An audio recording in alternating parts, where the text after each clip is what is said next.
32 décembre, Enki Bilal, le titre du nouvel album. Merci Enki Bilal d'être avec nous aux Humanités Associées. C'est un album événement comme à chaque fois. On pourrait dire que le dessinateur de bande dessinée est aussi évidemment un artiste, au-delà du cinéaste que vous êtes aussi, qui est en train de préparer un film. Et là, il y a dans cet album tout l'univers d'Enki Bilal qui réapparaît. Et un univers qui finalement nous amène totalement ailleurs, dans un monde obscur.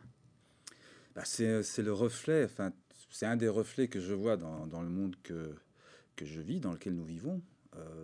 Je suis un grand consommateur d'actualité, je m'intéresse à ce qui nous est arrivé, à ce qui nous arrive et à ce qui va nous arriver. Donc c'est toujours un peu une conjugaison de ces trois éléments du temps qui fait que j'essaie de travailler dans une espèce de prospective tout en laissant libre l'imaginaire. Donc c'est par ce biais sans doute que j'arrive parfois à mettre le doigt sur des événements qui ne sont pas arrivés et qui vont arriver. Ouais.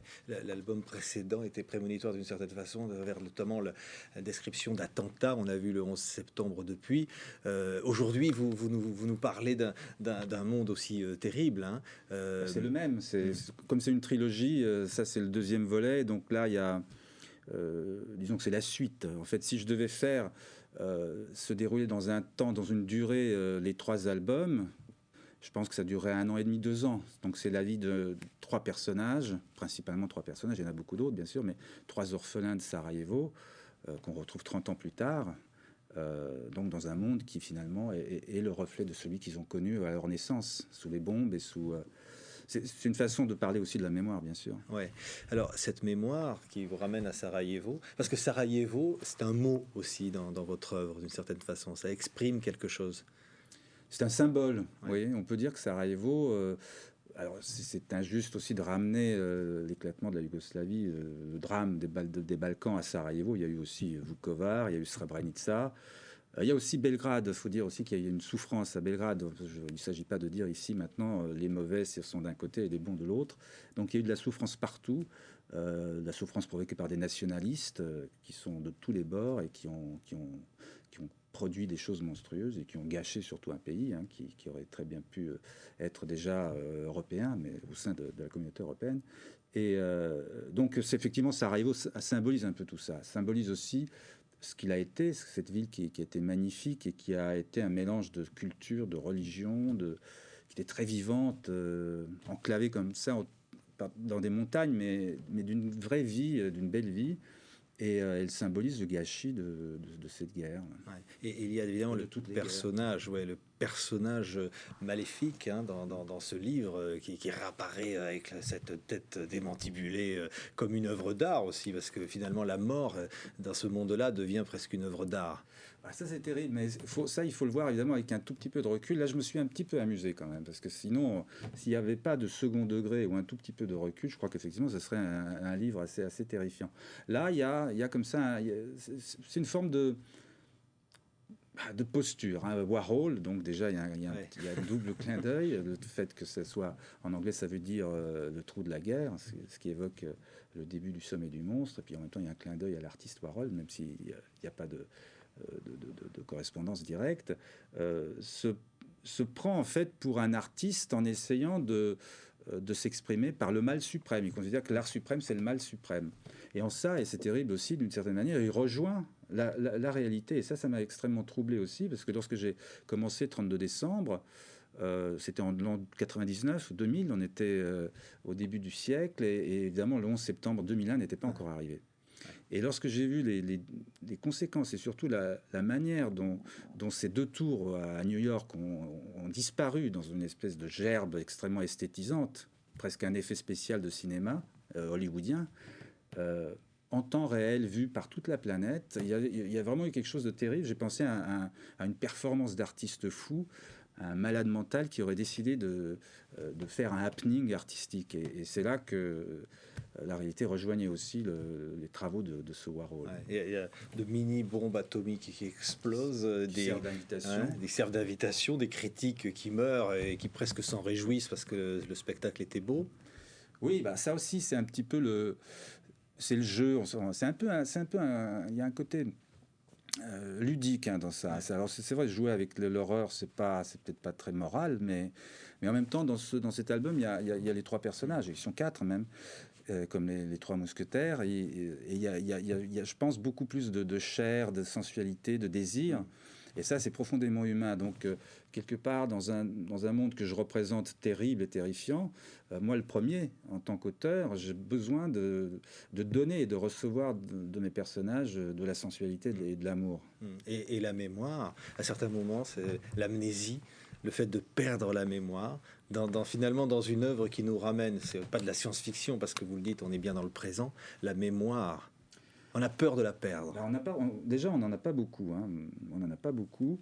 La mémoire collective, j'entends, celle qui devrait nous guider ou nous permettre de naviguer de manière plus sereine, de naviguer de manière plus intelligente. Là, on a l'impression que vraiment, on est incapable de gérer ça. Ça, ce sont les systèmes aussi peut-être politiques, économiques. Maintenant, on n'est plus dans le politique, on est dans l'économique, on le voit bien, qui font que d'abord les intérêts en premier, les intérêts immédiats, cette incapacité aussi à voir plus loin, voir un peu plus loin que peut-être le bout de sa carrière. Ou alors si on voit loin, la preuve, toutes les manifs qu'il y a en ce moment, on voit loin, à 20 ou 30 ans, on voit les retraites, savoir qu'est-ce qu'on va toucher, pourquoi on va travailler 2 ans de plus ou 2 ans de moins. C'est un peu dérisoire ça aussi. C'est mon point de vue, parce que peut-être que dans 20 ou 30 ans, on n'aura pas d'air à respirer. Donc, alors là, on va dire, vous êtes pessimiste. Ça, vous l'entendez à chaque fois, ça. Je suis lucide, mais c'est un peu dommage de se préoccuper de l'avenir que pour parler de retraite, non?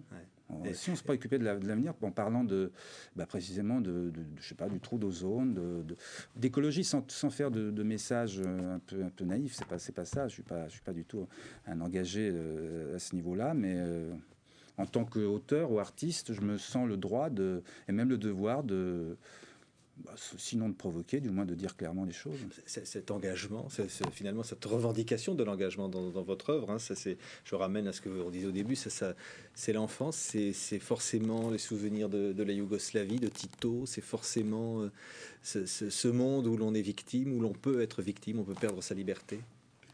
Peut-être que ça a dû laisser des traces, mais ça n'a pas été de la souffrance. Hein. Évidemment, ça n'a rien à voir avec ce qu'a été la guerre de 91, 95, 16.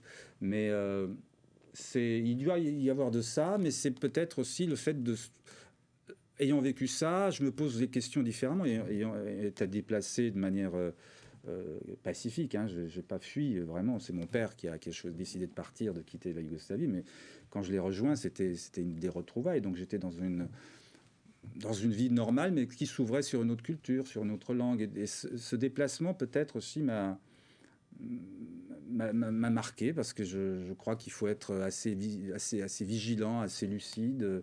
Il faut profiter de tout ce qu'on vit. Il faut prendre le temps de vivre avec une certaine qualité. Enfin bon, il y a plein de choses comme ça qui font que peut-être mon travail prospectif est dur et violent. Et dans la bande dessinée, pour moyen d'expression, parce que finalement, c'est pas un moyen tellement aujourd'hui utilisé comme moyen finalement d'expression d'un certain engagement, vous considérez comme un auteur de BD ou au-delà finalement un artiste, parce qu'il y a des expositions de vos dessins, de vos œuvres, et les dessins sont sublimes et demandent un travail, j'imagine, très long, hein, 5 années ou presque pour faire un album. Oui, je ne fais pas que ça, et je pense pas qu'il faille trop passer de temps sur un album pour ne pas justement le figer. Je pense qu'il faut qu'il y ait une énergie. Mais en tout cas, c'est un vrai travail, bien sûr, et alors je ne sais pas, je me considère comme l'auteur de mes livres, de mes films, et c'est déjà énorme, donc je ne pense pas réellement aux conséquences, notoriété et tout ça. C'est pas ça. Le but, c'est de prendre du plaisir. Et c'est en prenant du plaisir qu'on évolue aussi. Parce que dès qu'il y a répétition, il y a lassitude. Et j'essaie d'éviter ça. Il y a un langage cinématographique dans la bande dessinée. Et en même temps, utiliser les techniques d'aujourd'hui, c'est-à-dire la visualisation des choses telles que l'on peut l'imaginer. Oui, enfin la bande dessinée, en ça, je pense que c'est un moyen d'expression extrêmement moderne en fait. Hein. Ça fait longtemps que la bande dessinée existe, enfin moins longtemps que l'écrit, la littérature. Mais c'est un art neuf malgré tout et surtout très très vivant parce que économiquement, il ne nécessite pas des investissements énormes. L'artiste, l'auteur est libre, il peut travailler seul. Donc, les éditeurs sont de plus en plus à l'écoute, donc ils laissent une marge de manœuvre à leurs auteurs, ce qui est très très bien. Et par conséquent, le secteur est extrêmement porteur. Enfin, en termes économiques, c'est vrai que c'est le secteur de l'édition qui se porte le mieux. Et c'est très varié en même temps, beaucoup de graphismes différents, autant de graphismes que d'auteurs finalement. On gagne une certaine forme de liberté. C'est-à-dire qu'on voit dans vos albums, vos premiers albums, une grande évolution aujourd'hui dans la mise en forme, dans la mise en case, on pourrait dire. Hein. C'est-à-dire des images éclatées, l'utilisation de la couleur d'une manière extrêmement variée d'une planche sur l'autre, où vous exprimez finalement des ambiances. Vous avez l'impression on gagne en liberté. C'est-à-dire la bande dessinée nous emmène vraiment dans des univers. Oui, moi je crois que c'est un langage, c'est un moyen de dire des choses très, très, très puissant. Et par exemple, on parle d'évolution, mais dans le 32 décembre, et déjà même dans le Sommet du Monstre, le texte, par exemple, gagne en importance. Du texte off aussi, hein, typographié. Comme une voix off. Comme une voix off, c'est effectivement une histoire à 3 voix. Donc ça, c'est important aussi, c'est ne pas considérer la bande dessinée comme un moyen un peu figé. Ça peut être très conservateur, hein. C'est un milieu qui peut être conservateur, les références aux grands anciens, Hergé, l'école belge, etc. Donc il faut le prendre aussi comme quelque chose de très, très évolutif et de très, très libre. Cette bande dessinée, c'est donc une date, 32 décembre. Vous parliez du 11 septembre, évidemment, tout à l'heure. Les dates ont une importance, notamment dans les œuvres de science-fiction. Il y a quelque chose qui se fige sur un jour donné. C'est l'idée de départ du titre de cet album. C'est un accident temporel. En plus, 32 décembre, l'idée m'est venue à la fin du premier volume. Donc, avant même de savoir ce que j'allais mettre dans le deuxième, j'avais le titre. Et c'est un titre qui m'a plu. Je ne sais même pas comment ça m'est venu, mais le simple fait qu'il me fascine m'a fait que je l'ai retenu. Je me suis engagé à le garder comme titre et à éventuellement lui trouver une explication. Donc, je vais trouver une explication dans le livre.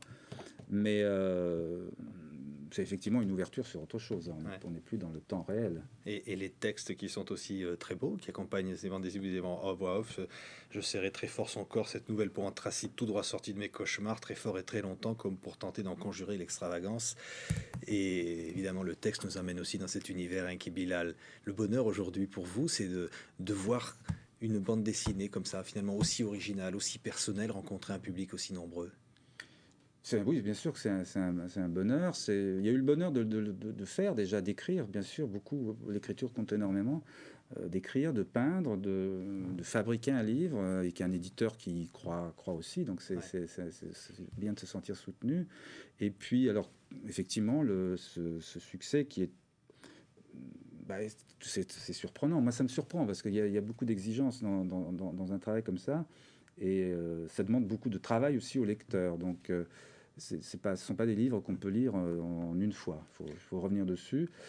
Moi, j'aime bien ça. J'aime bien aussi des films, parfois, qui demandent un peu de travail de la part du spectateur. Donc, je suis doublement heureux, évidemment. Merci, Enki Bilal. 32 décembre, c'est le nouveau livre, nouvel album, et plus que ça même. Merci d'avoir été l'invité de TV5. Merci. Merci.